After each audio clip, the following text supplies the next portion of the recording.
إن الحمد لله نحمده ونستعينه ونستغفره ونؤمن به ونتوكل عليه ونعوذ بالله من شرور أنفسنا ومن سيئات أعمالنا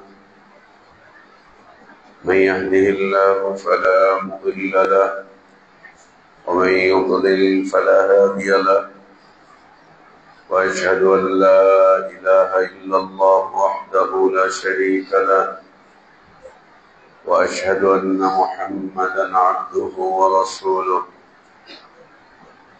أرسله بالحق بشيرا ونذيرا وداعيا إلى الله بإذنه وسراجا منيرا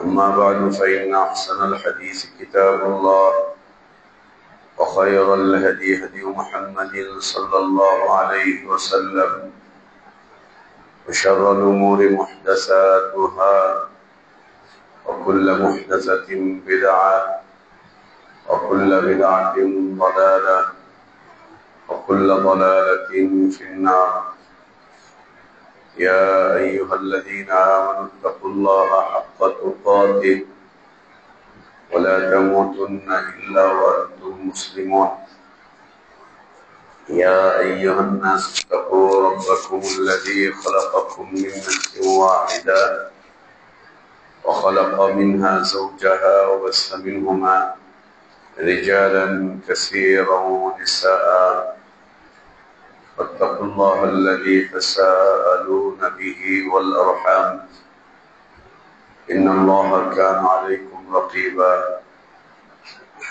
يا أيها الذين آمنوا اتقوا الله وقولوا قولا سديدا يصلح لكم أعمالكم ويغفر لكم ذنوبكم ومن يطع الله ورسوله فقد فاز فوزا عظيما اللهم انفعنا بما علمتنا وعلمنا ما ينفعنا وزدنا علما اللهم إنا نعوذ بك من علم لا ينفع ومن قلب لا يخشع ومن نفس لا تشبع ومن دعوة لا يستجاب لها اللهم آت نفوسنا تقواها وزكها أنت خير من زكاها أنت ولينا ومولاها يا حي يا قيوم برحمتك نستغيث أصلح لنا شأننا كله ولا تكلنا إلى أنفسنا طرفة عين سبحانك لا علم لنا إلا ما علمتنا إنك أنت العليم الحكيم সমস্ত প্রশংসা যাবতীয় গুণগান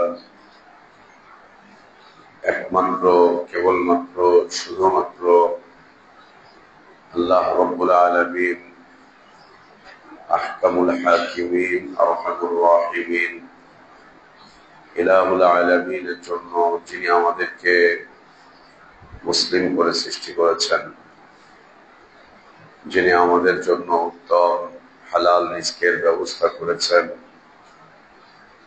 যিনি আমাদেরকে বিশুদ্ধ হিদায়াতের পথে আহ্বান জানিয়েছেন, যিনি আমাদেরকে মৃত্যু দিবেন, যিনি আমাদেরকে পুনরায় কিয়ামতের দিন তারই সামনে হিসাবের মুখোমুখি করবেন এবং বিশুদ্ধ ঈমান বিশুদ্ধ আমলের ভিত্তিতে যিনি আমাদেরকে নাজাত আর জাযা দান করবেন, সে আল্লাহর প্রশংসা যিনি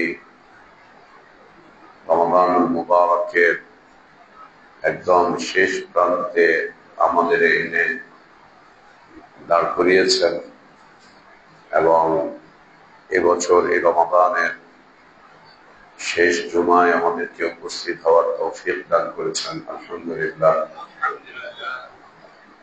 সালাত ও সালাম আমাদের প্রিয় নবী মুহাম্মদুর রাসূলুল্লাহ সাল্লাল্লাহু আলাইহি ওয়া আলিহি ওয়াসাল্লামের প্রতি, আল্লাহ সুবহানাহু ওয়া তাআলা যাকে কল্যাণের আধার করে বিশ্বমানবতার জন্য মুক্তির দূত করে পাঠিয়েছিলেন, যার আদর্শের বাস্তবায়ন করা প্রত্যেক জাতি, ধর্ম, বর্ণ নির্বিশেষে সকল শ্রেণী পেশার মানুষের জন্য ফরজ করে দেওয়া হয়েছে, যার আদর্শের বাস্তবায়ন প্রকৃত হিদায়াত, কল্যাণ, নাজাত আর সফলতার একমাত্র পথ। আল্লাহুম্মা সাল্লি আলা মুহাম্মাদ ওয়া আলা আলি মুহাম্মাদ কামা সাল্লাইতা আলা ইব্রাহিম ওয়া আলা আলি ইব্রাহিম ইন্নাকা হামিদুম মাজিদ। আল্লাহুম্মা বারিক আলা মুহাম্মাদ ওয়া আলা আলি মুহাম্মাদ কামা বারাকতা আলা ইব্রাহিম ওয়া আলা আলি ইব্রাহিম ইন্নাকা হামিদুম মাজিদ। আলহামদুলিল্লাহ, আল্লাহ তাবারক ওয়া তাআলার বিশেষ দয়ায়, তার বিশেষ অনুগ্রহে, তার বিশেষ করুণায় আমরা আল্লাহর পক্ষ থেকে আসা সর্বশ্রেষ্ঠ, সর্বশেষ, তার পছন্দনীয় দিনটুকু জানতে, বুঝতে, মানতে চেষ্টা করছি। আল্লাহর কাছে আমাদের দোয়া, আল্লাহ আমাদের এই দিনই জীবনটুকু কবুল করে নেন, আমাদের ভুলগুলো আল্লাহ সংশোধন করে দেন, আমাদের গুনাহগুলো, অন্যায়গুলো, অপরাধগুলোকে আল্লাহ মাফ করে দেন। আল্লাহ আমাদেরকে ঈমান আর ইসলামের প্রকৃত সৌন্দর্যের উপর বেঁচে থাকার তৌফিক দান করেন। ঈমান আর ইসলামের পূর্ণতার উপরেই আল্লাহ আমাদেরকে মৃত্যু দান করেন। আমিন। সম্মানিত মুসল্লিবৃন্দ,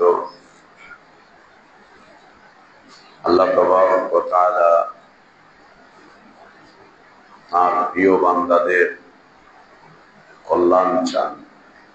তিনি চান তার প্রিয় বান্দারা, তার পছন্দনীয় বান্দারা কল্যাণের পথে ধীরে ধীরে প্রতিযোগিতার সাথে অগ্রসর হোক, অগ্রগামী হোক।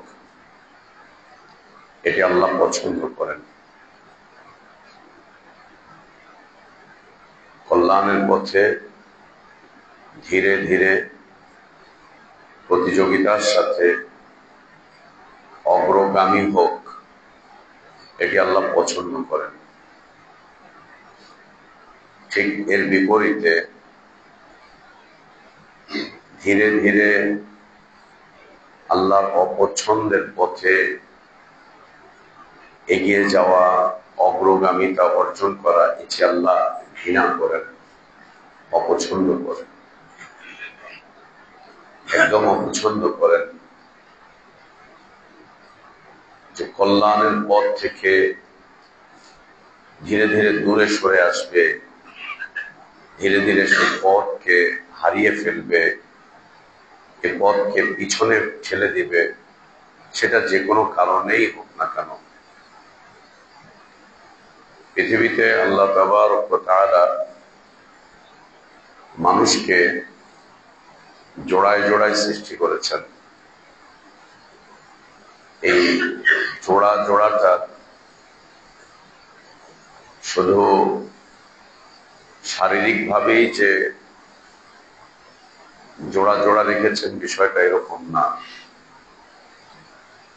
শারীরিকভাবে গঠনের দিক থেকে জোড়া জোড়া সৃষ্টি করেছেন নারী এবং পুরুষ। এর বিপরীতে যদি আমরা তাকাই, তাহলে আমরা দেখব আল্লাহ তাবারক ওয়া তাআলা আমাদের দুনিয়ার এই জীবন পরিক্রমায় অনেক কিছুকেই জোড়া জোড়া দিয়ে সৃষ্টি করেছেন। যেমন পৃথিবীর সব মানুষ দুই রাস্তার যে কোনো একটা রাস্তার মধ্যে সে দুনিয়ার জীবন যাপন করবে। দুইটার যে কোনো একটা, হয় কল্যাণের পথে অথবা অকল্যাণের পথে।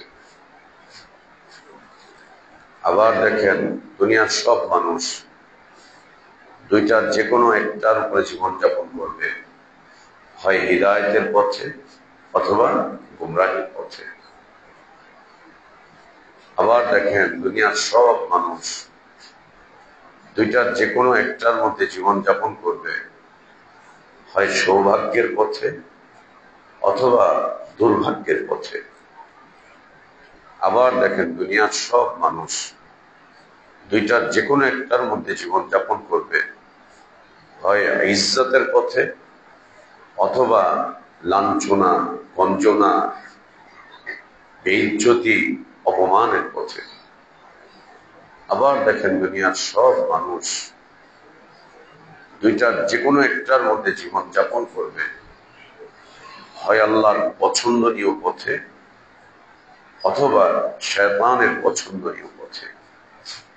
আবার দেখেন দুনিয়ার সব মানুষ দুইটার যে কোনো একটাই জীবন যাপন করবে, হয় কিতাব ও সুন্নাতের পথে অথবা খাহেশার প্রবৃত্তি এটার পথে, খাহেশাতের পথে, প্রবৃত্তির পথে, এ পথে জীবন যাপন করবে। আবার দেখেন দুনিয়ার সব মানুষ হয় বিচক্ষণতার পথে জীবন যাপন করবে অথবা গাফলাত, অনীহা, এই পথে জীবন যাপন করবে।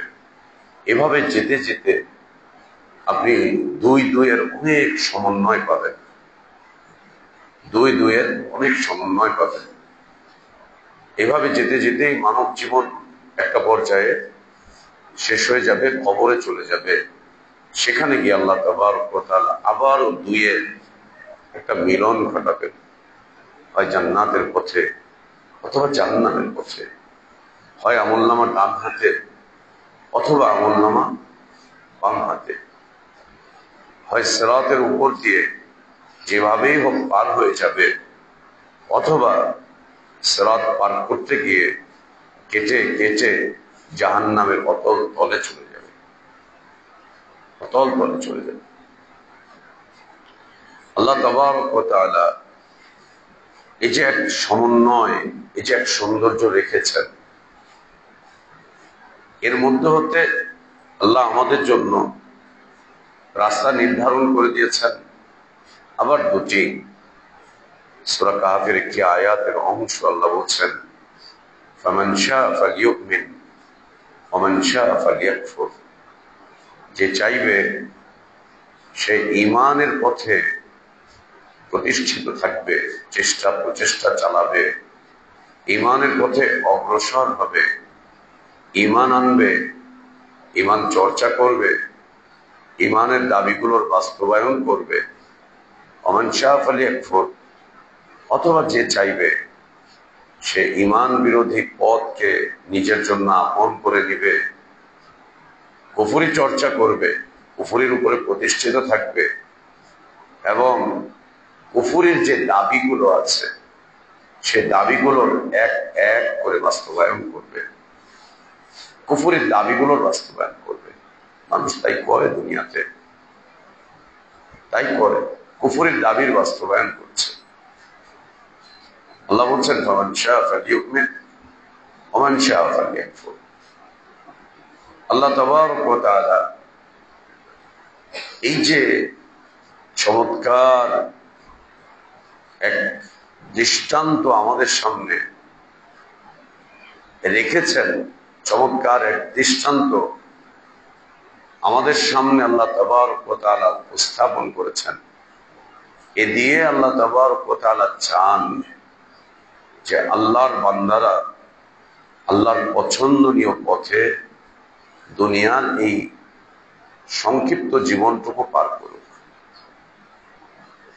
মনে রাখতে হবে আমাদের দুনিয়ার জীবন সংক্ষিপ্ত, কিন্তু দুনিয়ার এই জীবনের পরিক্রমা, দুনিয়ার এই জীবনের বিস্তৃতি অনেক বড়।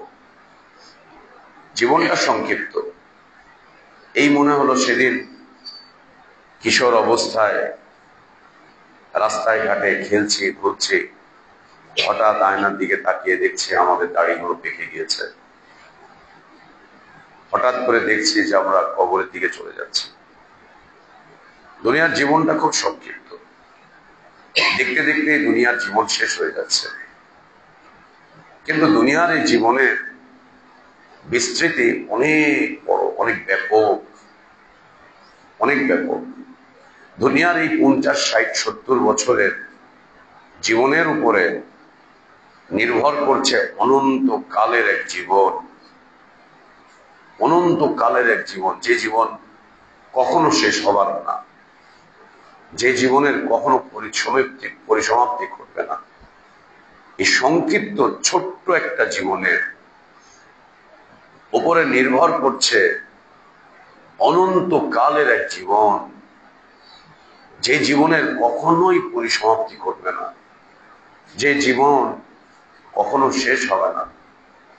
দুনিয়ার এই জীবনের বিস্তৃতি, এই জীবনের ব্যাপকতা অনেক বড়। জীবনটা সংক্ষিপ্ত, কিন্তু এর ব্যাপকতা অনেক বড়, অনেক বড়। সেই বিস্তৃত ব্যাপক এক জীবন, যে জীবন শুরু হবে শেষ হবে না, সেই জীবনের প্রস্তুতির জন্য আল্লাহ তাবারক ওয়া তাআলা আমাদেরকে এই সংক্ষিপ্ত জীবন প্রদান করেছেন। ওইটার জন্যই আল্লাহ এই জীবনটাকে আমাদেরকে দান করেছেন, ওইটার জন্য, অন্য কোনো উদ্দেশ্যে না।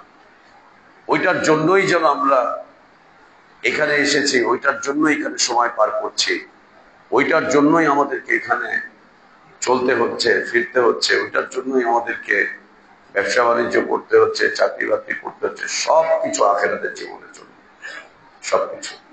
আর আখিরাতের জীবনকে আল্লাহ তাবারক ওয়া তাআলা দুই ভাগে বিভক্ত করে রেখেছেন। হয় আল্লাহর আযাবের মধ্যে পতিত হবে, অথবা আল্লাহর দেওয়া স্বস্তির জীবনে প্রবেশ করবে। হয় আযাব অথবা স্বস্তির এক জীবন আল্লাহ তাবারক ওয়া তাআলা দান করবেন। সম্মানিত মুসল্লিবৃন্দ,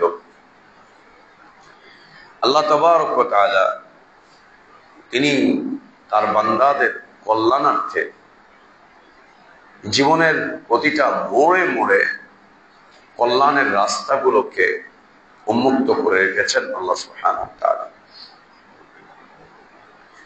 আমাদের জীবনের কল্যাণার্থে জীবনের প্রতিটা মোড়ে মোড়ে আল্লাহ তাবারক ওয়া তাআলা কল্যাণের রাস্তাগুলোকে উন্মুক্ত করে রেখেছেন, প্রশস্ত করে রেখেছেন।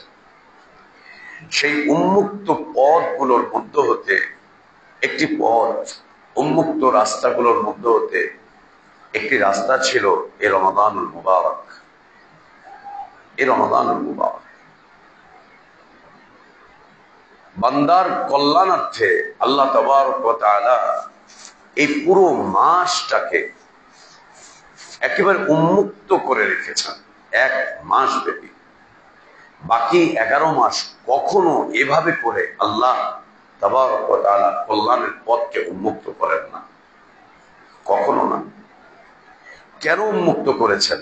যাতে করে আমরা আমাদের জীবনের ক্লান্তিগুলোকে ঝেড়ে মুছে ধুয়ে সাফ করে নিতে পারি। জীবনের ক্লান্তিগুলো কি? জীবনের ক্লান্তিগুলো হচ্ছে, আল্লাহ বলছেন, ইয়ালামুনা যাহিরাম মিনাল হায়াতিদ দুনিয়া ওয়া হুম আনিল আখিরাতি হুম গাফিলুন। জীবনের ক্লান্তি হচ্ছে এরা দুনিয়ার চাকচিক্যতা, দুনিয়ার বিষয়বস্তুকে খুব অনুধাবন করবে, আর এটা অনুধাবন করতে গিয়ে তারা তাদের আখিরাতকে ভুলে যাবে, আখিরাত সম্পর্কে গাফেল হয়ে যাবে, আখিরাতকে তারা দুর্বল করে ফেলবে। এটাই হচ্ছে দুনিয়ার ক্লান্তি। আপনি কাজ করতে করতে ক্লান্ত হয়ে যাচ্ছেন, ক্লান্ত হয়ে গিয়ে আল্লাহর জিকির আজকার গুলোকে ভুলে যাচ্ছেন। কাজ করতে করতে ক্লান্ত হয়ে গিয়ে আল্লাহর হুকুম আহকাম গুলোকে ভুলে যাচ্ছেন। কাজ করতে করতে ক্লান্ত হয়ে গিয়ে দুনিয়াতে আপনার আসার কারণকে আপনি ভুলে যাচ্ছেন। কাজ করতে করতে, দুনিয়া কামাই করতে করতে, দুনিয়ার রোজগার করতে করতে, দুনিয়াকে নিয়ে ভাবতে ভাবতে ভাবতে ভাবতে একটা পর্যায়ে দুনিয়ার জীবন কখন শেষ হয়ে গিয়েছে, আখিরাতের জন্য কিছুই করতে পারলাম না। এটাই হচ্ছে দুনিয়ার জীবনের ক্লান্তি। আপনি কাজ করে খুব ক্লান্ত হয়ে পড়েছেন, শরীর ঘামছে, এটা আসলে ক্লান্তি না। এই ক্লান্তি থেকে আপনি উত্তরণ পাবেন। একটু ঠান্ডা পানি পান করেন, একটু ঠান্ডা এসি রুমে গিয়ে বসেন, কিছুটা সময় 15-20 মিনিট জিরিয়ে নেন, ক্লান্তি শেষ হয়ে যাবে। কিন্তু দুনিয়াকে কেন্দ্র করে আখিরাতের যে জীবন আল্লাহ আমাদেরকে দান করেছেন, এখানে যদি কেউ ক্লান্ত হয়ে পড়ে, সেখানে এসে সে আর স্বস্তির জীবন খুঁজে পাবে না। ওখানে এসে আর স্বস্তির জীবন খুঁজে পাবে না। সেখানে আর কেউ তাকে স্বস্তি দিতে পারবে না। তার স্বস্তি এখানে এসেই থেমে যাবে, শেষ হয়ে যাবে, স্বস্তি পাবে না এখানে এসে। এটাই হচ্ছে আমাদের এই মানব জীবনের ক্লান্তি। ইয়ালামুনা যাহিরাম মিনাল হায়াতিদ দুনিয়া ওয়া হুম আনিল আখিরাতি হুম গাফিলুন।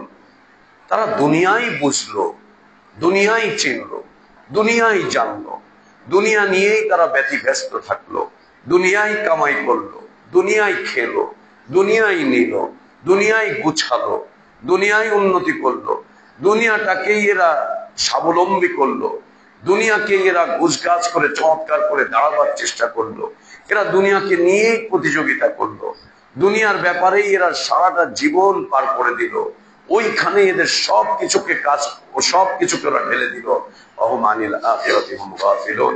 ওরা ওদের আখিরাত সম্পর্কে একদম ক্লান্ত থেকেই গেল, গাফিল থেকেই গেল আখিরাত সম্পর্কে।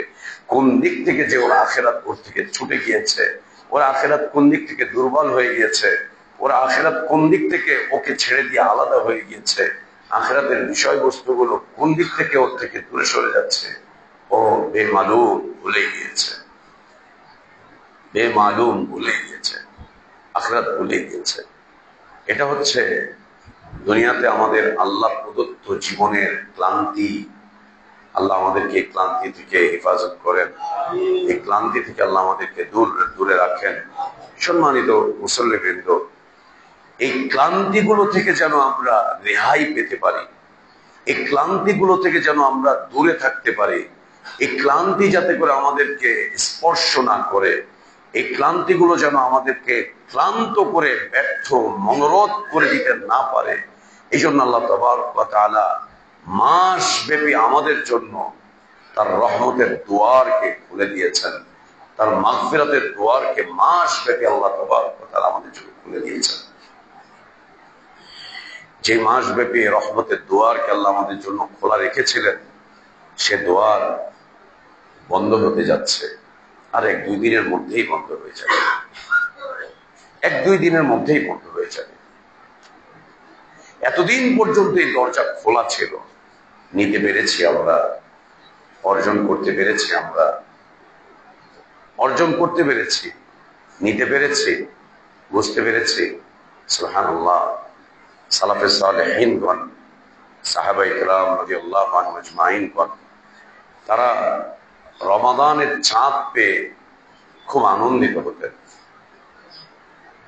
আনন্দিত হতেন। সে আনন্দের পিছনে ব্যবসা ছিল না, মজুদদারি ছিল না, কালোবাজারি ছিল না, সেই ব্যবসার পিছনে অর্থ কামায়, সেই আনন্দের পিছনে সৃজন, এই সৃজনকে কেন্দ্র করে অর্থ কামায়ের বিষয় ছিল না। তারা আনন্দিত হতেন যে আল্লাহ আমাদেরকে ইবাদতের একটা মৌসুম দিয়ে দিলেন, ক্লান্তি দূর করার একটা মৌসুম দিলেন, এই জন্য আনন্দিত হতেন তারা,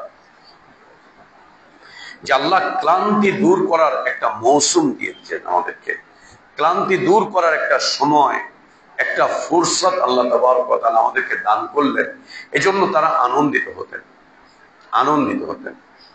ঠিক যখনই রমাদান শুরু হয়ে যেত, একদিন একদিন করে পার হতো, তারা কান্নায় ভেঙে পড়তেন যে রমাদান চলে যাচ্ছে, ক্লান্তি দূর করার মৌসুম শেষ হয়ে যাচ্ছে, ইবাদতের মৌসুম শেষ হয়ে যাচ্ছে, চলে যাচ্ছে। তারা কান্না শুরু করতেন। বিশেষ করে রমাদানের শেষ দশকে এসে তাদের চোখগুলো সবসময় ভেজা দেখা যেত, চেহারায় ক্লান্তির ছাপ থাকতো, চেহারার মধ্যে এক দুশ্চিন্তা থাকতো যে আমি কি রমাদানের সাথে যথাযথ আচরণ করতে পেরেছি কিনা, রমাদান যে কারণে আল্লাহ আমাকে দান করেছিলেন সেই কারণটুকু আমার জীবনের সাথে সমন্বয় করতে পেরেছি কিনা। এজন্য চেহারায় একটা বিষণ্ণতার ছাপ, চোখের নিচে পানি, চোখটাকে ভেজা দেখা যেত।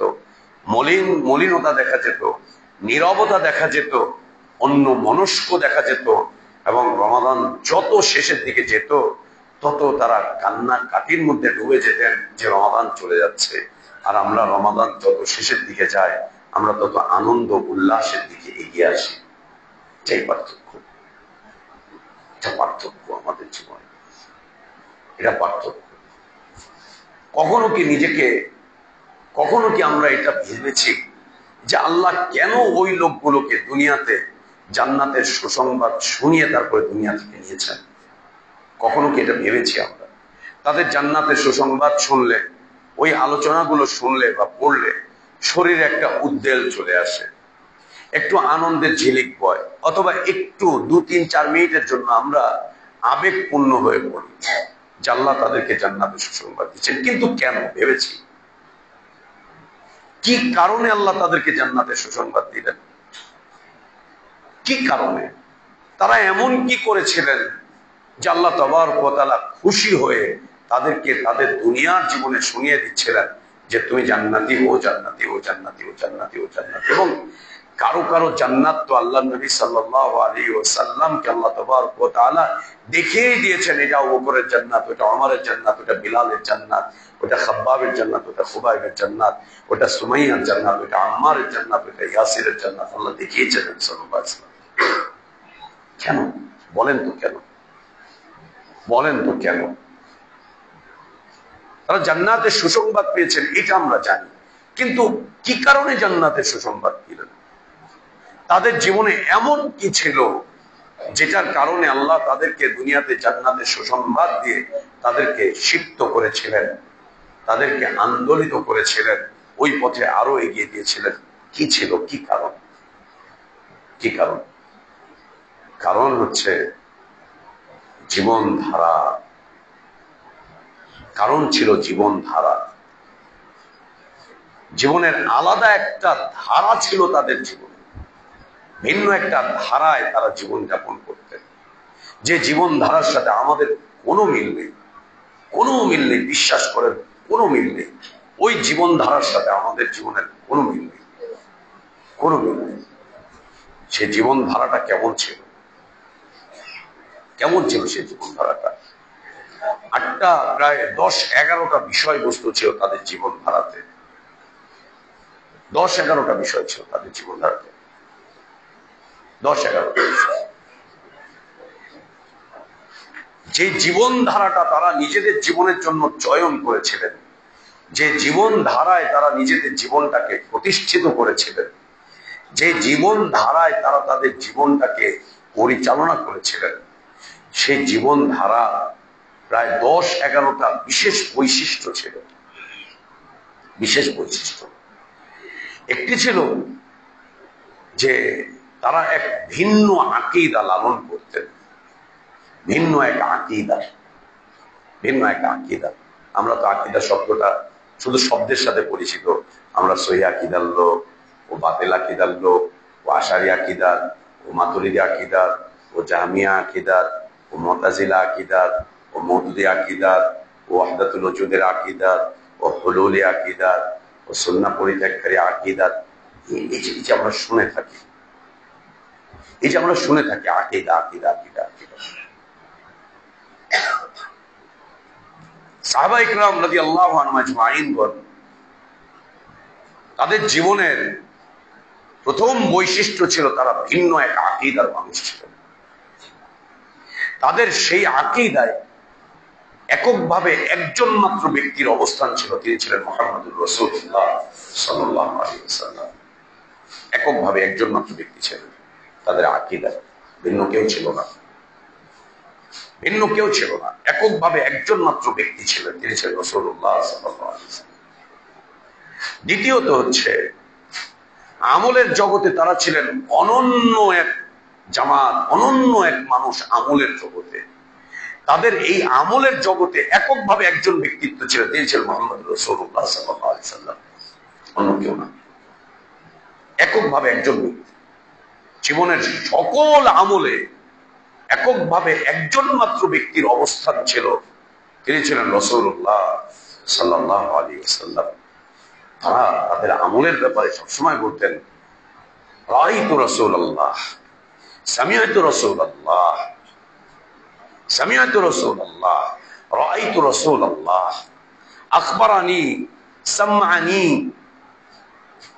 সব কিছুতে, সব আমলে এককভাবে একজন মাত্র ব্যক্তিত্ব ছিলেন, তিনি ছিলেন রাসূলুল্লাহ সাল্লাল্লাহু আলাইহি ওয়াসাল্লাম। আজ আমাদের আমলে অমুক শায়েখ বলছেন এটা চলবে, অমুক শায়েখ বলছেন এটা চলবে না। এই জীবনে সেগুলো বলে নাকি অমুক শায়েখ তমুক শায়েখ বলেছেন? কেন মুখ থেকে আসে না আল্লাহ রাসূল সাল্লাল্লাহু আলাইহি ওয়াসাল্লাম এটা করেছেন, এটা বলেছেন? ঠিক এই জীবনে অমুক শায়েখ বলেছেন, তমুক শায়েখ বলেছেন, এই শায়েখের ফতোয়া এটা, ওই শায়েখের ফতোয়া এটা, ঠিক এই জীবনের উপরে। এই জন্য দিনী জীবনে এসে শান্তি পাই না, মজা পাই না। এই জন্য দিনী জীবনের এত বিচ্ছিন্নতা, এত বিচ্ছিন্নতা। কেন আসে না সাহাবীদের মতো? তারা যেমনটা বলতেন রাআইতু রাসূলুল্লাহ, সামিআতু রাসূলুল্লাহ, আখবারানি। কেন আসে না? আমলের ক্ষেত্রে দ্বিতীয় কোনো ব্যক্তিত্ব আল্লাহর কাছে গ্রহণযোগ্য না, কোনোভাবেই গ্রহণযোগ্য না দ্বিতীয় কোনো ব্যক্তিত্ব। এই শায়েখ আর সেই শায়েখ, এই দেশের শায়েখ আর সেই দেশের শায়েখ, আরব শেখ আর অনারব শেখ, আমার দলের শায়েখ আর ওইটা অমুক দলের শায়েখ, এটা পূর্বাঞ্চলের শেখ আর ওটা পশ্চিমাঞ্চলের শায়েখ, এটা দেশি শায়েখ আর ওটা বিদেশি শায়েখ। এর কোনো অস্তিত্ব সাহাবীদের জীবনে ছিল না, কোনো অস্তিত্ব ছিল না সাহাবীদের জীবনে, কোনো অস্তিত্ব ছিল না। আমাদের মাদ্রাসাগুলোর সিলেবাসে একটা কিতাব আছে, হুজ্জাতুল্লাহিল বালিগা, ইলমুল আসরার, হুজ্জাতুল্লাহিল বালিগা। শাহ ওলিউল্লাহ মুহাদ্দিস দেহলভী রাহমাতুল্লাহি আলাইহি তিনি এখানে একটা চ্যাপ্টারই নিয়ে এসেছেন যে সাহাবীদের জীবনে এককভাবে একজন মাত্র ব্যক্তিত্ব ছিলেন, আমলের ক্ষেত্রে দিয়েছেন রাসূলুল্লাহ সাল্লাল্লাহু আলাইহি ওয়াসাল্লাম। ওইটা আমাদের মাদ্রাসায় পড়ানো হয় আর আমাদেরকে করে তোলা হয় বিভিন্নমুখী, আমলের ক্ষেত্রে বিভিন্নমুখী। লা ইলাহা ইল্লাল্লাহ। উলামাগণ আমাদের ইলমের মাধ্যম, কিন্তু আমাদের অনুসরণের ব্যক্তিত্ব নন। তারা আমাদের ইলমের মাধ্যম, অনুসরণের ব্যক্তিত্ব নন। অনুসরণ ব্যক্তিত্ব হচ্ছেন এককভাবে একজন, তিনি হচ্ছেন মুহাম্মদুর রাসূলুল্লাহ সাল্লাল্লাহু আলাইহি ওয়াসাল্লাম। দ্বিতীয়ত আরেকটা অনন্য বৈশিষ্ট্য ছিল আখলাক। তাদের জীবনের চরিত্রে এককভাবে একজন মাত্র ব্যক্তিত্বের অবস্থান ছিল, তিনি ছিলেন রাসূলুল্লাহ সাল্লাল্লাহু আলাইহি ওয়াসাল্লাম। জীবনের সব আখলাককে, সব চরিত্রকে তারা পরিত্যাগ করছিলেন এক এক করে আল্লাহর নবী সাল্লাল্লাহু আলাইহি ওয়াসাল্লামের চরিত্রের কাছে এসে। আমাদের চরিত্র, আমাদের চরিত্র গুণেই শেষ করতে পারবো না যে এই চরিত্রে কত কুফফারকে আমরা এনে প্রবেশ করিয়েছি, কত কাফেরদের চরিত্রের আমদানিকারক আমরা গুণেই শেষ করতে পারবো না। কত দেশ থেকে, কত অঞ্চল থেকে, কত ইউনিভার্সিটি থেকে, কত রাজনৈতিক অঙ্গন থেকে, কত আইন প্রণেতাদের থেকে, কত সংসদ থেকে আমরা আমাদের চরিত্র আমদানি করে আনছি আমাদের জীবনে। তাও আবার এই দিনই জীবনে এসে, এই দিনই জীবনে এসে এখনো সব চরিত্রবান হতে পারি নাই, আজও চরিত্রবান হতে পারি নাই, আজও না। দু চারটা ক্ষেত্রে নিজেদেরকে পরিবর্তন করেছি, ওদের মতো সালাত পড়ি না, ওদের মতো এটা করি না। এখনো চরিত্রের ক্ষেত্রে মুহাম্মদুর রাসূলুল্লাহ সাল্লাল্লাহু আলাইহি ওয়াসাল্লামের সেই চরিত্র আমরা আপন করে নিতে পারিনি, সেই চরিত্র আমরা আপন করতে পারিনি এখনো, যে চরিত্রের ব্যাপারে আল্লাহ তাবারক ওয়া তাআলা সিলমোহর করেছেন, ওয়া ইন্নাকা লাআলা খুলুকিন আযীম।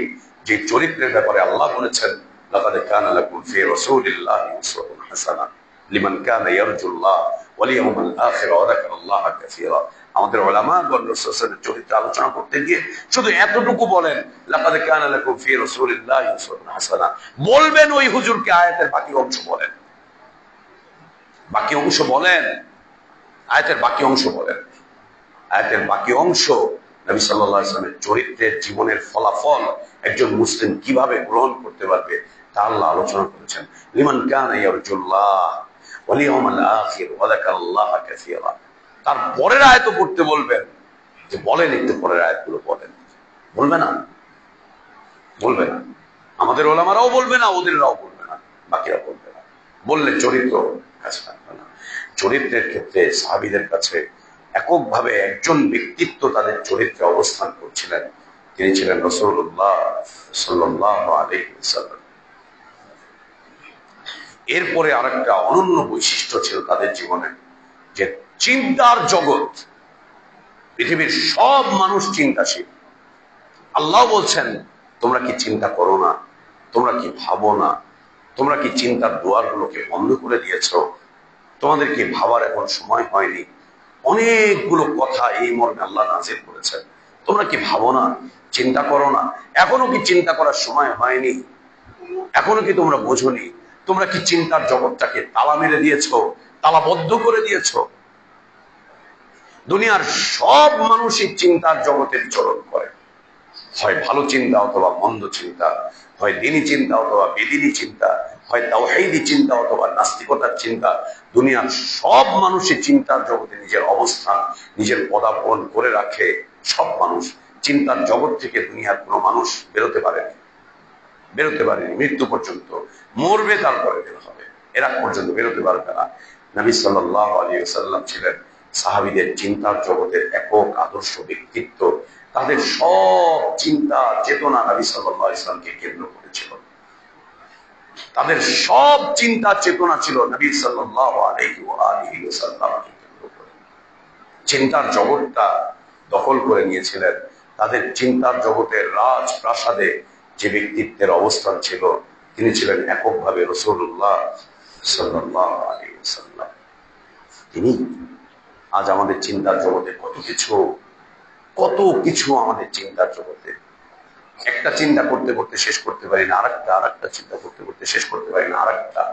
এককভাবে চিন্তার জগতে অবস্থান ছিল মুহাম্মদুর রাসূলুল্লাহ সাল্লাল্লাহু আলাইহি ওয়াসাল্লাম। তাদের জীবনের আরেক অনন্য বৈশিষ্ট্য ছিল চেতনা। চেতনা, দুনিয়াতে চেতনাহীন কোনো মানুষ নেই। যে লোকটার কোনো চেতনা নেই, ও মৃত্যুপুরীর যাত্রী, ও কবরের যাত্রী, ও কবরে চলে গিয়েছে। চেতনাহীন কোনো মানুষ দুনিয়াতে নেই। কেউ মূর্তি পূজার চেতনা, কেউ কবর পূজার চেতনা, কেউ মাজার পূজার চেতনা, কেউ হুজুরি চেতনা, কেউ বুজুর্গি চেতনা, কেউ আকাবিরি চেতনা, কেউ নেতার চেতনা, কেউ জাতীয়তাবাদী চেতনা, কেউ ধর্মনিরপেক্ষতার চেতনা, কেউ সমাজতন্ত্রের চেতনা, কেউ সাম্রাজ্যবাদিতার চেতনা, কেউ ভোগবাদিতার চেতনা। চেতনা ছাড়া দুনিয়াতে কোনো মানুষ নেই। এবং চেতনার জগতে প্রত্যেকটা মানুষের কাছে আলাদা আলাদা লিডার আছে, আলাদা আলাদা নেতা আছে। সাহাবীদের চেতনার পুরো জগৎটা ধারণ করেছিলেন, পুরো জগৎটাতে বিস্তৃত অবস্থান ছিল মুহাম্মদুর রাসূলুল্লাহ সাল্লাল্লাহু আলাইহি ওয়াসাল্লাম। তিনি আর কিছু ভাবার সুযোগও ছিল না। এককভাবে তিনি চেতনার জগতে, এককভাবে রাসূলুল্লাহ সাল্লাল্লাহু আলাইহি ওয়াসাল্লাম। এরপরের অনন্য বৈশিষ্ট্য ছিল নীতি। আমরা নীতিহীন মানুষকে গাদ্দার বলি, নীতিহীন মানুষকে আমরা বেঈমান বলি, নীতিহীন মানুষকে আমরা পছন্দ করি না, নীতিহীন মানুষকে আমরা তুচ্ছ তাচ্ছিল্য করি, নীতিহীন মানুষগুলোকে আমরা পরিত্যাগ করি, নীতিহীন মানুষদের সাথে আমরা সম্পর্ক ছিন্ন করার চেষ্টা করি। সাহাবায়ে কেরাম রাদিয়াল্লাহু আনহুম আজমাইন তারাও একটা নীতির উপরে জীবনটাকে পরিচালনা করেছিলেন। সেই নীতির শেষ প্রান্তে এবং চূড়ান্ত পর্যায়ে ছিলেন নবী মুহাম্মদুর রাসূলুল্লাহ সাল্লাল্লাহু আলাইহি ওয়াসাল্লাম। তিনি এককভাবে যেই নীতি তাদের জন্য প্রণয়ন করেছিলেন, যে নীতি তাদেরকে দিয়েছিলেন, সেই নীতির উপরে তারা তাদের জীবনটাকে পরিচালনা করেছিলেন। নীতিতে কোনো আপোষ করেননি, নীতিতে তারা কখনোই আপোষ করেননি। নীতির জগতে এককভাবে একজন মাত্র ব্যক্তিত্বের অবস্থান ছিল, তিনি ছিলেন মুহাম্মদুর রাসূলুল্লাহ সাল্লাল্লাহু আলাইহি ওয়াসাল্লাম। তিনি এরপরের অনন্য বৈশিষ্ট্য ছিল তাদের জীবনে আদর্শের ক্ষেত্রে। আদর্শহীন মানুষ পৃথিবীতে কোথাও সুন্দর কোনো অবস্থান দিয়ে জীবনযাপন করতে পারে না। আদর্শহীন মানুষ এ দুনিয়াতে কোথাও কখনোই চমৎকার অবস্থান নিয়ে জীবনযাপন করতে পারে না, কখনোই পারে না। আদর্শ অনেক বড় একটা বিষয়বস্তু। স্বামী স্ত্রীর আদর্শ না থাকলে পরে সংসার টিকে না। সন্তানদের আদর্শ বাবা মার পছন্দ না হলে পরে সংসার বিচ্ছেদ করছে, সন্তানরা আলাদা হয়ে যাচ্ছে, সবকিছু আলাদা হচ্ছে। সাহাবায়ে কেরাম রাদিয়াল্লাহু আনহুম আজমাইন একটা চমৎকার আদর্শের উপরে তারা তাদের জীবনটাকে প্রতিষ্ঠিত করেছিলেন, যে আদর্শের মূল ব্যক্তিত্ব ছিলেন মুহাম্মদুর রাসূলুল্লাহ সাল্লাল্লাহু আলাইহি ওয়া আলিহি ওয়াসাল্লাম। তিনি এককভাবে তিনি। এরপরে ছিল তাদের জীবনের একটা গতি। জীবনের গতি, আপনি জীবনের গতি বোঝেন, হাইওয়েতে যাবেন দেখবেন গাড়িগুলো কত স্পিডে চলে যাচ্ছে, ওটা গাড়ির গতি। এয়ারপোর্টে যাবেন, কোনো কারণে যদি বিদেশে যেতে হয়, বিমানে উঠবেন, দেখবেন বিমানের একটা গতি, বিমানের একটা গতি। ওর চাইতে আরো দ্রুত গতির বাহন রকেট, তার চাইতে যদি আরো কিছু দ্রুত গতি থাকে এবং আরো দ্রুত গতির বাহন তৈরি করার জন্য চেষ্টা করছে, প্রচেষ্টা চালিয়ে যাচ্ছে, বিজ্ঞান এগিয়ে যাচ্ছে যে আরো দ্রুত গতির বাহন, আরো দ্রুত গতির বাহন। এগুলো একটা একটা গতি। সাহাবীদের জীবনে একটা গতি ছিল, সাহাবীদের জীবনে একটা গতি ছিল। সেই গতির সাথে দুনিয়ার জীবনের গতির কোনো মিল ছিল না। বিশ্বাস করেন, দুনিয়ার জীবনের কোনো গতির সাথে তাদের জীবনের আলাদা একটা গতি ছিল, সেই গতির কোনো মিল ছিল না। তাদের জীবনের গতি ছিল কোরআনুল কারীমের কয়েকটি আয়াত।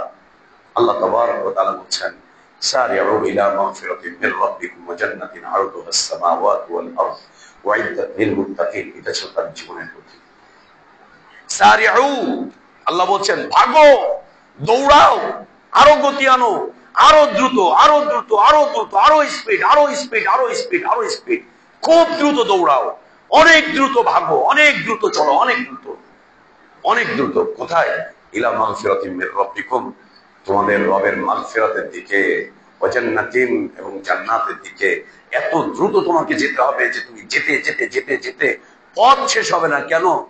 আরদুহা কারদিস সামাই ওয়াল আরদ, যে সেই জান্নাতগুলোর বিস্তৃতি, ব্যাপকতা আসমান এবং জমিন, আসমান এবং জমিনের মতো করে এত বড় প্রশস্ত, এত বড় রাস্তা বেয়ে তোমাকে আল্লাহর জান্নাতে যেতে হবে। অর্থাৎ চলো, রাস্তা অল্প না, অনেক লম্বা রাস্তা আল্লাহর জান্নাত পেতে গেলে, অনেক লম্বা রাস্তা। এই রাস্তায় তুমি আস্তে আস্তে কচ্ছপের গতিতে চলবা, খরগোশের গতিতে চলবা, হায়নার গতিতে চলবা, গাড়ির গতিতে চলবা, আল্লাহর জান্নাত পাবে না, আল্লাহর ক্ষমাও পাবে না। তুমি আরো ভাগো, আরো ভাগো, আরো ভাগো, আরো ভাগো, আরো ভাগো। আহলে ইলমগণ বলছেন, এই সারিউ দিয়ে আল্লাহ তাবারক ওয়া তাআলা জীবনের জান্নাতের গতি বুঝিয়েছেন, যে খুব দ্রুততার সাথে তোমরা জান্নাতের পথে চলো, খুব দ্রুততার পথে। আর কত দ্রুততা পারবে, আরো কত, আরো কত, আরো কত, আরো কত, এই করতে করতে আল্লাহ বলছেন সাবিকু, অন্যদেরকে পিছনে ফেলে তুমি এগিয়ে যাও, রেস করো, জান্নাতের পথে রেস করো, গতি আরো বাড়াও, গতি আরো বাড়াও, গতি আরো বাড়াও। জান্নাতের পথে যদি গতি বাড়ান, আপনাকে রাস্তায় কেউ মামলা দিবে না যে এত হাই স্পিডে কেন চলছে, কেউ মামলা দিবে না আপনাকে যে স্পিড কমান। হ্যাঁ দিবে, আপনাকে স্পিড কমাতে বলবে আপনার স্ত্রী, আপনার সন্তান, আপনার ব্যবসা বাণিজ্য, আপনার চাকরি, আপনার দুনিয়ার জীবন বলবে জান্নাতের গতিকে কমাও, জান্নাতের গতিকে কমাও, জান্নাতের গতিকে কমাও। গতি কমিয়ে দিয়েছে অলরেডি আমাদের, আমাদের দুনিয়া আমাদের জান্নাতের গতিকে কমিয়ে দিয়েছে, অনেক কমিয়ে দিয়েছে। আল্লাহ বলছেন গতিশীল করো, আরো গতি, আরো গতি, আরো দ্রুত গতি, আরো দ্রুত গতি। এত দ্রুত গতিতে চলো যেন সবাই তোমার পিছনে থাকে, জান্নাতের পথে সবাই যেন তোমার পিছনে থাকে, সবাই যেন তোমার পিছনে থাকে। আল্লাহর ক্ষমার দিকে, আল্লাহর জান্নাতের দিকে গতিশীল হও। এটা ছিল সাহাবীদের জীবনের গতি। আর এই গতির পিছনে তাদের কাছে একক আদর্শ ব্যক্তিত্ব ছিলেন মুহাম্মদুর রাসূলুল্লাহ সাল্লাল্লাহু আলাইহি ওয়াসাল্লাম। কোন শাইখ মাশায়েখ ছিল না, কোন পীর মুর্শিদ ছিল না, কোন হুজুর বুজুর্গ ছিল না, কোন আকাবির ছিল না। তাদের এই জীবনের গতির পিছনে যিনি ছিলেন তিনি ছিলেন রাসূলুল্লাহ সাল্লাল্লাহু আলাইহি ওয়াসাল্লাম, রাসূলুল্লাহ সাল্লাল্লাহু আলাইহি ওয়াসাল্লাম। এরপরে অনন্য যে বৈশিষ্ট্য ছিল তাদের জান্নাতি হবার, জান্নাতের সুসংবাদ পাবার, সেটি ছিল জীবন যাপনের পথ পদ্ধতি। জীবন যাপনের পথ পদ্ধতি, দুনিয়াতে কেমন জীবন যাপন করব, কোন ব্যবসা করব, কোন বাণিজ্য করব, কোন পণ্য বেচবো, কত টাকা লাভ করব, কিভাবে ব্যবসা বাণিজ্য করব, ব্যবসা করতে গিয়ে কিভাবে সফর করব, কার সাথে কেমন মুআমালাত করব, কার সাথে আমার আদান প্রদান কেমন হবে না হবে, এবং জীবন যাপনের যে গতি, বাড়িটা কেমন করব, ঘরটা কেমন করব, এইটা কেমন করব, ওইটা কেমন করব, দুনিয়ার জীবন যাপনের পথ পদ্ধতি, দুনিয়ার জীবন যাপনের পথ পদ্ধতি, এই পথ পদ্ধতি তারা নিয়েছিলেন এককভাবে রাসূলুল্লাহ সাল্লাল্লাহু আলাইহি ওয়া আলিহি ওয়াসাল্লাম থেকে।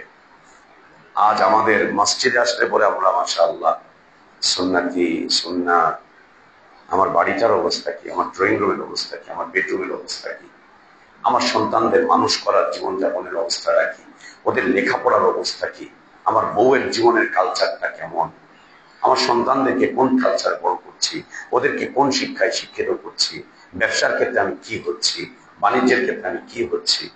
সুবহানাল্লাহ। কিছুদিন আগে চায়নার ব্যবসায়ীর সাথে দেখা হলো ঢাকাতে। মুসলিম, চায়নার মুসলিম, নাস্তিক ছিল, সেখান থেকে ইসলামে এসেছে, বাংলাদেশে এসে তার সাথে দেখা উত্তরায় বেশ কিছুদিন আগে, বছর 2 আগে। তো সে তার অভিজ্ঞতা শেয়ার করছে। তাকে জিজ্ঞেস করলাম, তোমার ইসলামের কি অবস্থা, তোমার চায়নার কি অবস্থা, তোমার এটার কি অবস্থা, তুমি কিভাবে ইসলামের দিকে আসলে? এই সমস্ত অভিজ্ঞতা শেয়ার করতে করতে একটা পর্যায়ে বলে ফেলল যে আজীব লাগে মুসলিম দেশগুলো থেকে ব্যবসায়ীরা যখন চায়নায় যায়, চায়না থেকে পণ্য আমদানি করতে দেশে নিয়ে আসবে, ওরা তখন ওইখানে গিয়ে হালাল মাংস খোঁজে, হালাল মাংস, রেস্টুরেন্টে যায় হালাল মাংস খোঁজে, ওইটা খোঁজে সেটা খোঁজে। আর আমাদের কাছে পণ্যের অর্ডার করতে গিয়ে আমাদেরকে 2 নম্বরই পণ্যে 1 নম্বর সিল মেরে তারপর দিতে বলে। 2 নম্বর পণ্যে 1 নম্বর সিল মেরে দাও। আর হালাল মাংস বা হালাল ফুড খোঁজে, শুধু হালাল ফুড খোঁজে, আর পণ্যে 2 নম্বর পণ্যে 1 নম্বর সিল মেরে দিয়ে ওইটা করে আমাদেরকে দিয়ে দিতে বলে। আজীব জীবন, আজীব জীবন। দুনিয়ার জীবনের গতি, দুনিয়ার জীবনের গতি, দুনিয়ার জীবনের পথ পদ্ধতি কেমন ছিল? একটা ছোট্ট উদাহরণ। নবী সাল্লাল্লাহু আলাইহি ওয়াসাল্লাম তার চাচা আব্বাস ইবনে আব্দুল মুত্তালিব রাদিয়াল্লাহু আনহু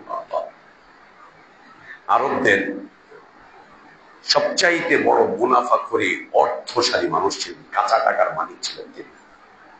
ধরে নেওয়া যায় আরবের সবচাইতে বড় প্রাইভেট ব্যাংকের মালিক ছিলেন তিনি। যদি এই সময় ব্যাংকের সাথে তুলনা করি, তাহলে আরবদের সেন্ট্রাল কোনো ব্যাংক তখন ছিল না। আরবদের প্রাইভেট ব্যাংক যতগুলো ব্যাংক ছিল তার মধ্যে সবচাইতে বড় ব্যাংকের মালিক ছিলেন তিনি, প্রাইভেট ব্যাংকের। গোটা আরবে তার সুদ, তার অর্থনীতি বিস্তৃত ছিল, ছড়িয়ে ছিটিয়ে ছিল গোটা আরবে। আল্লাহ নবী সাল্লাল্লাহু আলাইহি ওয়াসাল্লাম বিদায় হজে তখন আল্লাহর পক্ষ থেকে সুদ পরিপূর্ণভাবে নিষিদ্ধের ঘোষণা চলে আসলো। সুদের ব্যাপারে নিষেধাজ্ঞা জারি করতে গিয়ে নবী সাল্লাল্লাহু আলাইহি ওয়াসাল্লাম বললেন, আমি আব্বাস ইবনে আব্দুল মুত্তালিবের সুদকে নিষিদ্ধ করে দিলাম, তার সুদকে বন্ধ করে দিলাম, এবং তার এই জাহেলি যুগের সুদকে আমি আমার পায়ের নিচে মারিয়ে দিলাম। একবারের জন্য আব্বাস রাদিয়াল্লাহু আনহু জিজ্ঞেস করলেন না যে চাচা আপনি কি বলেন, একবারের জন্য। এবং তার চাচাও এসে বললেন না যে বেটা তুমি এটা কি বলছো, আমার টাকাগুলো অন্তত উত্তোলন করে দেই, সহিহ আকীদার দাওয়াতের পিছনে খরচ করব, সহিহ আকীদার মসজিদে দিব, ছাদ বানিয়ে দিব, সহিহ আকীদার বিশাল করে মসজিদ তৈরি করে দিব, অথবা মুসলিমদের খেদমতে আমি আমার এই টাকাটা বিলীন করব, অথবা আল্লাহর রাস্তায় জিহাদে মুজাহিদিনদের পথে এই টাকা খরচ করব। বেটা তুমি কি বললে, এত টাকা আমার সারা জীবনের অর্জিত সম্পদ, সারা জীবনের কামাই, সারা জীবনের বিষয়বস্তু আমি একবারে মিটিয়ে দিলে, একবারে মিশিয়ে দিলে, একটাবার তো আমাকে জিজ্ঞেস করতে, একটাবার তো আমাকে বলতে, অথবা আমি আমার পাওনাগুলো উঠিয়ে নিতাম, মানুষের সাথে লেনদেন গুলো মিটমাট করে নিতাম। কিছুই জিজ্ঞেস করলেন না বেটা তুমি আমাকে, কিছুই বললে না। যদি ভাতিজা হওয়ার ক্ষেত্রে বলতেন তাহলে এই ভাষা ব্যবহার করতেন, যদি উম্মত হিসেবে নবী হিসেবে বলতেন তো বলতেন ইয়া রাসূলুল্লাহ আপনি এইভাবে করে আমার ব্যাপারে বলে দিলেন, এভাবে বলে দিলেন। একটাবার অন্তত জিজ্ঞেস করতেন। এই টাকাটাকে আমি কল্যাণজনক কাজে লাগাতাম, এই টাকাটাকে আমি আল্লাহর রাস্তায় জিহাদের পিছনে খরচ করতাম, দরিদ্র মুসলিমদের জীবনের পিছনে খরচ করতাম, এই টাকা দিয়ে কয়েকশো মসজিদ তৈরি করে দিতাম, কয়েকশো এতিমখানা মাদ্রাসা করতাম, এই টাকা দিয়ে করতাম। একটাবারের জন্য আমাকে বললেন না। নবী সাল্লাল্লাহু আলাইহি ওয়াসাল্লাম তাদের জীবনযাপনের পদ্ধতিতে এমন ভাবেই বিস্তৃত অবস্থান নিয়েছিলেন যে টু শব্দ পর্যন্ত তারা করেননি এই টু শব্দ করেননি কি ভয়ে? যে নবী সাল্লাল্লাহু আলাইহি ওয়াসাল্লাম স্বৈর শাসক ছিলেন, ভয়ে কোনো কথা বলতে পারেননি? বিলকুল না, বিলকুল না। শ্রদ্ধা, ভালোবাসা, নিজের জীবনের সবকিছুকে তাকে একক বানিয়ে নেওয়ার কারণে সে আল্লাহ নবী সাল্লাল্লাহু আলাইহি ওয়াসাল্লাম যে সিদ্ধান্ত দিয়েছেন, এর বাইরে কোনো সিদ্ধান্ত থাকতেই পারে না, এর বাইরে কোনো সিদ্ধান্ত থাকতেই পারে না। চমৎকার ভাবে তারা সব সিদ্ধান্তকে মেনে নিতেন, চমৎকার ভাবে সব সিদ্ধান্তকে তারা মেনে চলতেন। জীবন যাপনের গতি, এই ব্যবসা করতে পারবা না, ওই ব্যবসা করতে পারবা না, ছেড়ে দিয়েছেন, ছেড়ে দিয়েছেন। আল্লাহর পক্ষ থেকে একটা একটা দুনিয়ার বিষয়, একটা একটা বিষয় হারাম বিষয় নাজিল হতো, এইটা হারাম, এটা হারাম, এটা হারাম। ওই সময় সাহাবীদের খুব প্রয়োজন ছিল, এরপরেও তারা সেটাকে বর্জন করতেন। ছোট দুই তিনটা উদাহরণ। প্রচন্ড দারিদ্রতার মধ্যে সাহাবীরা জীবনযাপন করছেন। খায়বরের যুদ্ধ, মাস পার হয়ে গিয়েছে, খাদ্য সংকট দেখা দিয়েছে। মদিনা থেকে খায়বার প্রায় 500 মাইল দূর। কোত্থেকে খাদ্য শস্য পাবে, কিভাবে হবে? ক্ষুধা দারিদ্রতা দেখা দিয়েছে, খাবার দাবারের সংকট দেখা দিয়েছে। তখন পর্যন্ত সব ধরনের গাধা খাওয়া হালাল ছিল। সাহাবীরা গৃহপালিত গাধা এনে জবাই করলেন, জবাই করে ওটাকে রান্না করলেন ডেকচির মধ্যে। খাবারের সময় হয়ে গেছে, সবাই ক্ষুধার্ত। ঠিক খাবার যখন বাড়বেন, রেডি করবেন, দিবেন, রান্না বান্না হয়েছে, আল্লাহ নবী সাল্লাল্লাহু আলাইহি ওয়াসাল্লাম বললেন যে এই মাত্র গাধার মাংস হারাম হয়ে গেছে, অতএব এই ডেকচিকে উল্টে দাও। সাহাবীরা ডেকচিকে উল্টে রাস্তার মধ্যে মাংস সব ফেলে দিলেন।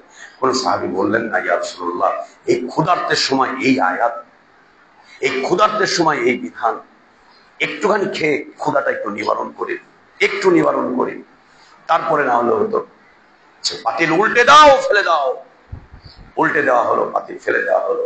সবাই ক্ষুধার্ত হয়ে থেকে গেলেন, কিন্তু আল্লাহর নবীর কথার উপরে একটু শব্দ করলেন না।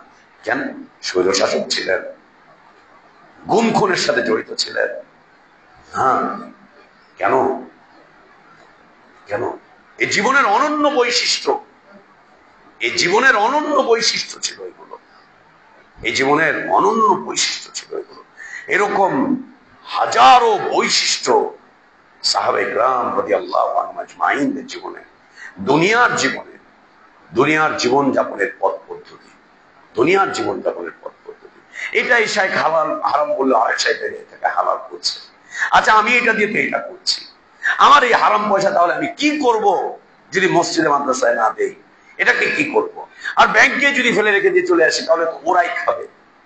আচ্ছা, এইটা দিয়ে যদি মসজিদ করে দেয় তো হারাম আর হালাল কাটাকাটি হবে, মাঝখান দিয়ে আল্লাহর ঘর মসজিদ তো দাঁড়িয়ে যাবে, ঘর মসজিদ তো দাঁড়িয়ে যাবে।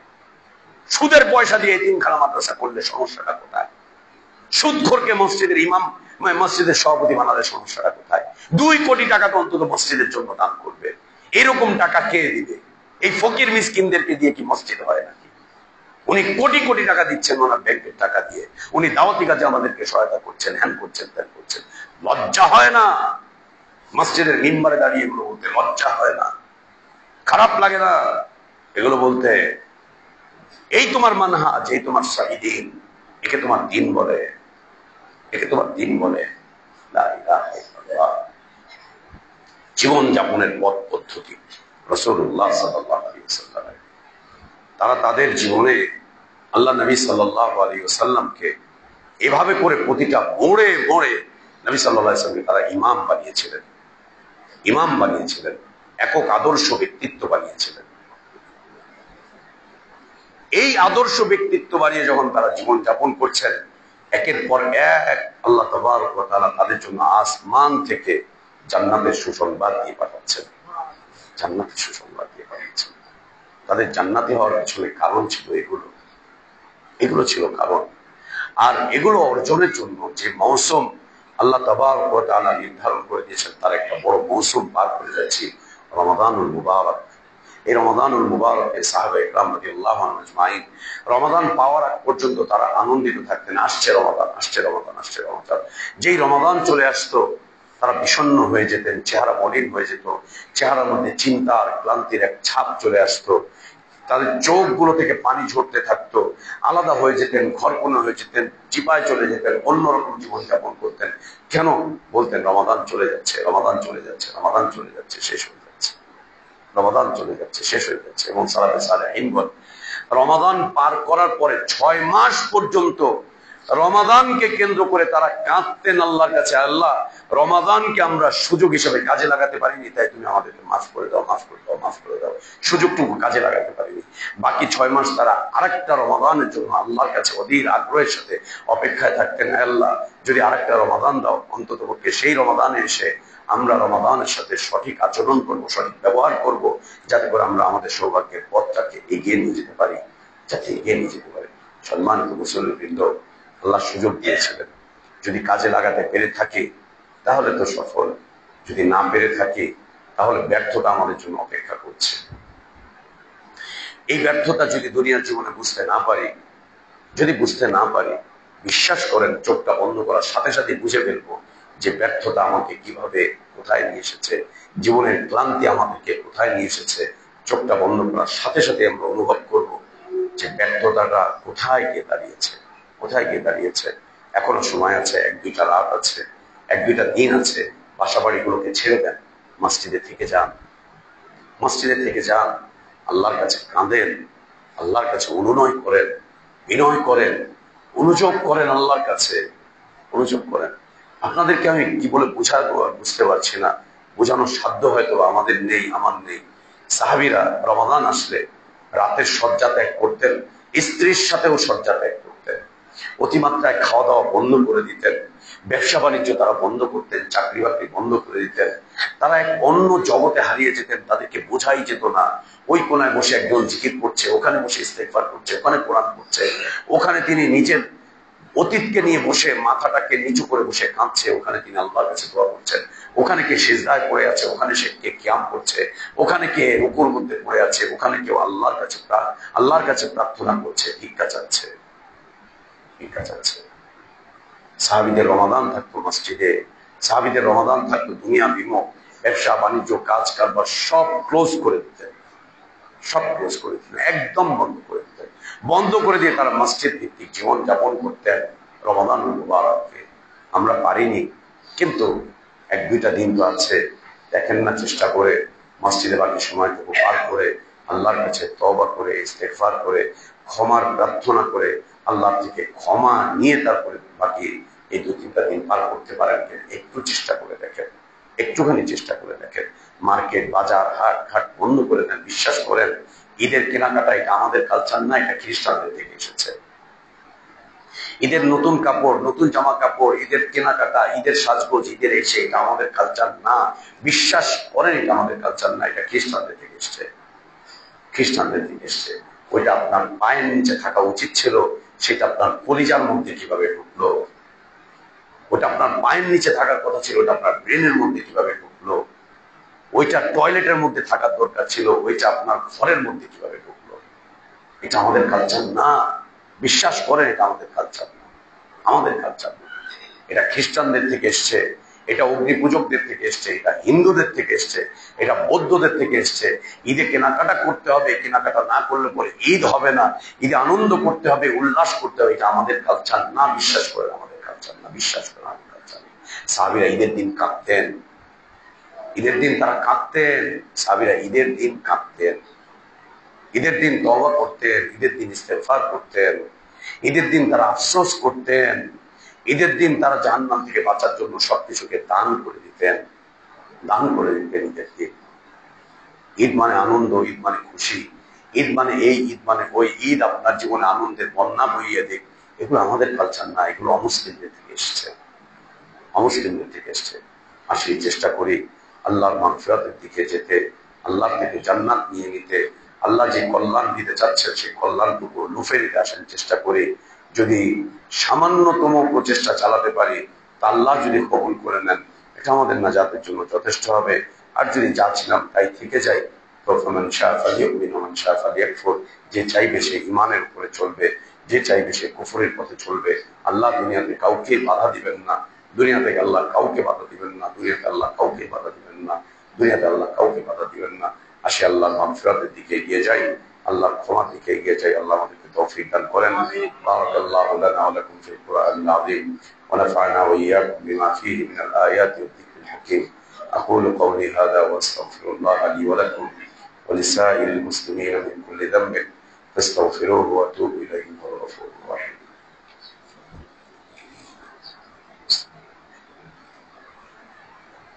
الحمد لله على إحسانه والشكر له على توفيقه وامتنانه وأشهد أن لا إله إلا الله وحده لا شريك له له الملك وله الحمد يحيي ويميت وهو على كل شيء قدير تعظيما لشانه وأشهد أن محمدا عبده ورسوله وصفيه وخليله الداعي إلى رضوانه صلى الله عليه وعلى آله وأصحابه وبارك وسلم تسليما كثيرا إلى يوم الدين. সম্মানিত মুসল্লিবৃন্দ, সংক্ষিপ্ত আকারে দু তিনটে কথা বলেই খুতবা শেষ করব। ঈদের জামাতে অংশগ্রহণ করবেন। ঈদের দ্বিতীয় জামাত সুন্নাহ পরিপন্থী। ঈদের জামাত দেরি করে আদায় করা সুন্নাহ পরিপন্থী। এশাকের সময় হওয়ার পর থেকে 15 থেকে 20 মিনিট, আধা ঘন্টার মাথায় ঈদের জামাত শুরু করা, এটাই সুন্নাত। এটাই আরব বিশ্বে এখনো আছে, এটাই মক্কাতে আছে, এটাই মদিনাতে আছে। খুব দ্রুততার সাথে ঈদের সালাত আদায় করতে হবে। ঈদের সালাতে আপনারা আপনাদের মেয়েদেরকে নিয়ে আসবেন। ঈদের সালাতে আসার আগেই আপনারা ফিতরা আদায় করে দিবেন। ফিতরা 1 সা পরিমাণ দিবেন, কোনো মাযহাবী ফতোয়া দিবেন না। 1 সা পরিমাণ ফিতরা ঈদের চাঁদ ওঠার পর থেকে ফজরের আগেই আদায় করার চেষ্টা করবেন, অন্তত ঈদগাহে আসার আগেই দিয়ে দেওয়ার চেষ্টা করবেন। ঈদকে কেন্দ্র করে বেহায়াপনা, বেলেল্লাপনা, অশ্লীলতা, নোংরামি, আনন্দঘন পরিবেশ, ঈদ মেলা, ঈদ উৎসব, এসবকে নিজে পরিহার করুন। সন্তানদেরকে এর থেকে দূরে রাখেন। ঈদকে কেন্দ্র করে যত ধরনের বিজাতীয় মতাদর্শ আছে, এই মতাদর্শগুলোর বিপরীতে নিজেদের অবস্থানকে মজবুত করেন, নিজেদের অবস্থানকে সুন্দর করেন। নিজেদের জীবনের প্রত্যেকটা ক্ষেত্রে রাসূলুল্লাহ সাল্লাল্লাহু আলাইহি ওয়াসাল্লামকে আদর্শ ব্যক্তিত্ব বা ইমাম হিসাবে নিজেদের জীবনে প্রতিষ্ঠিত রাখার জোরদার প্রচেষ্টা চালিয়ে যাই। আল্লাহ আমাদেরকে সেই তৌফিক দান করেন। সম্মানিত মুসল্লিবৃন্দ, আর 1-2টি রাত আছে। এই 1-2টা রাত যাতে এমনি করে পার হয়ে না যায়। 1-2টা দিন বাকি আছে, এই 1-2টা দিন যেন এমনি করে পার না হয়ে যায়, এজন্য উদাত্ত আহ্বান রাখছি। আল্লাহর বান্দারা যেন সত্যিকার অর্থে আল্লাহর বান্দা হয়ে দুনিয়াতে বেঁচে থাকতে পারে। আল্লাহর বান্দা যেন আল্লাহর দাসত্বের মধ্যে, আনুগত্যের মধ্যে, তার ইবাদতের মধ্যে জীবনটুকু যাপন করতে পারে, সেই প্রচেষ্টা আমাকে আপনাকে সবাইকে অব্যাহতভাবে চালিয়ে রাখতে হবে। আল্লাহ আমাদেরকে সেই তৌফিক দান করেন। আল্লাহ আমাদের সিয়ামগুলো কবুল করে নেন, আমাদের কিয়ামগুলো কবুল করেন, আমাদের তিলাওয়াতগুলো কবুল করেন, আমাদের যাবতীয় জিকির, আজকার, ইবাদতগুলোকে আল্লাহ কবুল করে নেন। আল্লাহ আমাদের গুনাহগুলোকে মাফ করে দেন। আল্লাহ আমাদের গুনাহগুলোকে মাফ করে দেন। আল্লাহ আমাদের গুনাহগুলোকে মাফ করে দেন। আমাদের জীবনের সব ক্লান্তিগুলোকে আল্লাহ দূর করে দেন। আল্লাহ আমাদেরকে লাইলাতুল কদর দান করেন। আল্লাহ আমাদেরকে লাইলাতুল কদর দান করেন। রমাদানকে কেন্দ্র করে যে লানতের ঘোষণা আল্লাহর পক্ষ থেকে এসেছে, আল্লাহ আমাদেরকে তা থেকে দূরে রাখেন। রমাদান পেয়ে যেন আমরা মালউন হয়ে না যাই, রমাদান পেয়ে যেন আমরা অভিশপ্ত হয়ে না যাই, রমাদান পেয়ে যেন আমরা দুর্ভাগাদের কাতারে চলে না যাই। আল্লাহ আমাদেরকে সেই তৌফিক দান করেন। সব ধরনের বিজাতীয় মতাদর্শকে পরিহার করে বিশুদ্ধ সুন্নাহ ভিত্তিক জীবনযাপন করার তৌফিক আল্লাহ আমাদেরকে দান করেন। আল্লাহ আমাদের অসুস্থদেরকে সুস্থ করে দেন।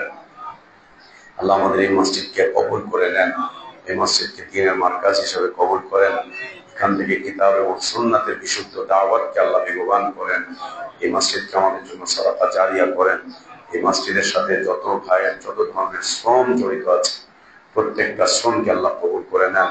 প্রতিটা শ্রমের বিনিময়ে আল্লাহ জান্নাত দান করেন, জান্নাতুল ফিরদাউস দান করেন, জান্নাতে রাসূলুল্লাহ সাল্লাল্লাহু আলাইহি ওয়াসাল্লামের সুহবত দান করেন। اللهم آمين وآخر دعوانا الحمد لله رب العالمين. عباد الله رحمكم الله، إن الله يأمركم بالعدل والإحسان وإيتاء ذي القربى وينهى عن الفحشاء والمنكر والبغي يعظكم لعلكم تذكرون. فاذكروا الله العظيم الجليل يذكركم واشكروه على نعمه يزدكم ولذكر الله أكبر والله يعلم ما تصنعون.